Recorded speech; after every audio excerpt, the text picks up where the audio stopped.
Pro Group Management. Workers' comp that works for you. You are watching 7 at 7 from the Las Vegas Review-Journal. Good evening, I'm Carrie Roper. Welcome to 7 at 7 p.m. for Tuesday, January 26th.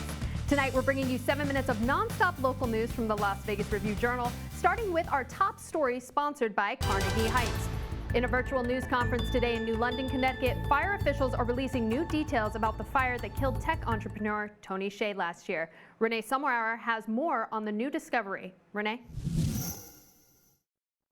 Carrie, according to a new report obtained by the Las Vegas Review-Journal, New London, Connecticut investigators reported it is possible Shea's carelessness or even intentional act may have started the fire. There was also physical evidence that Shea may have been impaired at the time of the fire. Review-Journal reporter Blake Apgar tells us more about the report's details. Investigators outlined 4 possible causes of the fire. 2 of them, one being that the fire started from a portable propane heater, another one from carelessly discarded smoking material. Those causes seem unlikely, but investigators couldn't rule them out. For more details on this developing story, log on to lvrj.com. Carrie? The former 311 Boyz member Stephen Gasley appeared in court today for his involvement in a mortgage scam along with his girlfriend Dana Nee. Both have been charged with theft and mortgage fraud, though Gasley faces additional charges of coercion, forgery, and obtaining another person's identity. He is accused of getting more than $700,000 out of an Arizona lender, later spending some of it on a gambling spree here in Las Vegas. He was just released from the Clark County Detention Center on bond and has been placed under electronic monitoring. Gasley, who is 36 years old, has 8 prior felony convictions and is known to be a former member of the 311 Boyz gang, which committed a string of violent acts in the early 2000s. And many Las Vegas residents had a chance to play in the snow today, a rare treat for those living in the valley. Some families even making the drive up to Mountain Springs for the snow day. People building snowmen, going sledding at Fox Hills Park, and simply just enjoying the winter wonderland the area has turned into. I was just happy because I checked on it at like midnight, but then it was only snowing a little. But then when I woke up, when me and my mom woke up at 5, it was like a winter wonderland outside, and we just couldn't wait to go out in the snow. Looking ahead to your weather forecast for the week, the winter storm moved out earlier today, setting up for a drier forecast into the middle of next week. We saw clouds today with highs around the mid-40s, and tonight we'll get temperatures around 35 degrees, but it doesn't look like we'll get any more rain. A few showers in the mountain area may stick around on Wednesday, but we can expect the rest of the week to be just slightly warmer with highs in the low to mid-50s. Looks like Friday will be rainy again, though, with another storm moving in before a drier weekend ahead. In your health news, President Biden announcing today a series of measures, including the purchase of 200 million more vaccine doses to ramp up vaccine allocation. But in the meantime, Nevada currently ranks near the bottom of the list for states distributing COVID-19 vaccines, and Governor Sisolak is asking why. Our reporter James Schaefer has more.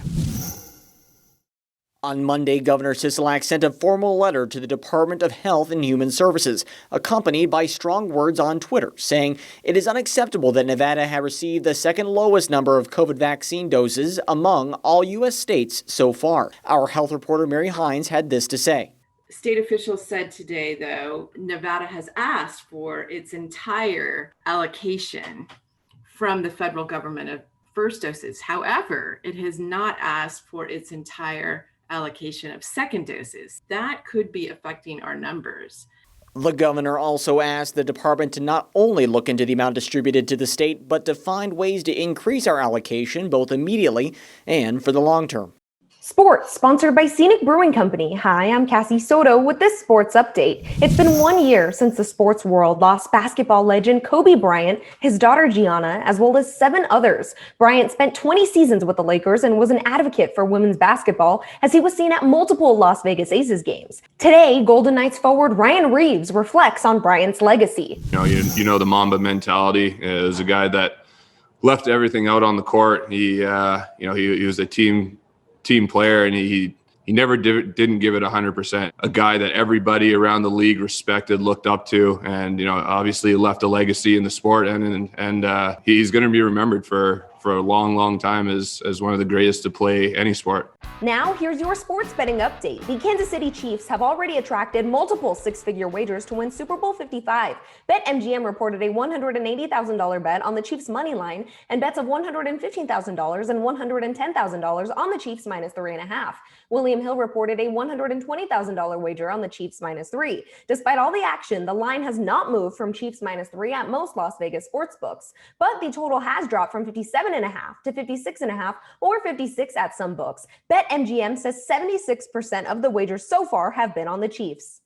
In your business news, sponsored by the Vegas Chamber, protections for renters affected by the ongoing COVID-19 pandemic are putting many landlords in a tough spot. The Review-Journal's Sabrina Hudson tells us what landlords are saying at this time.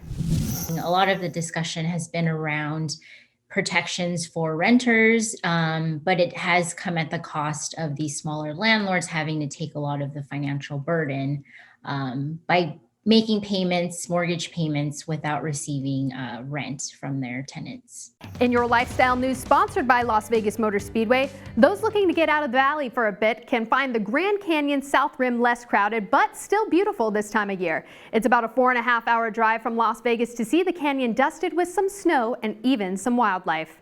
In your entertainment news, entertainment columnist John Katzlamita sits down with America's Got Talent alum Tapeface to talk about his show at Harrah's during this week's podcast episode, including the addition of some fake fans. Strategy and the vision behind using 100 mannequins. Such a huge problem, the 25 feet distance thing, and I think every performer struggled with that. So the moment that we got told that we had to have 25 feet from audience and performers, it's like, well, what are we doing in this space? Originally, I thought of putting performers into that zone and have them like hiding in the crowd doing their thing, but then it was just like we had to put inanimate objects. And you can catch an all-new episode of Podcats every Monday, everywhere where you get your podcasts. Well, that's all for today's 7 at 7 p.m. from the Las Vegas Review-Journal. I'm Carrie Roper. Thanks for joining us. Remember, you can also download our free RJ mobile app to get news alerts sent straight to your phone. Stay with us as we continue to follow the latest developments and live coverage, and we hope you'll join us again tomorrow morning at 7 a.m. Have a good night. Review-Journal Studio, sponsored by attorney Adam Kuttner. Get the maximum settlement as quickly as possible. This 7 at 7 update is sponsored by Pro Group Management. You are watching 7 at 7 from the Las Vegas Review-Journal.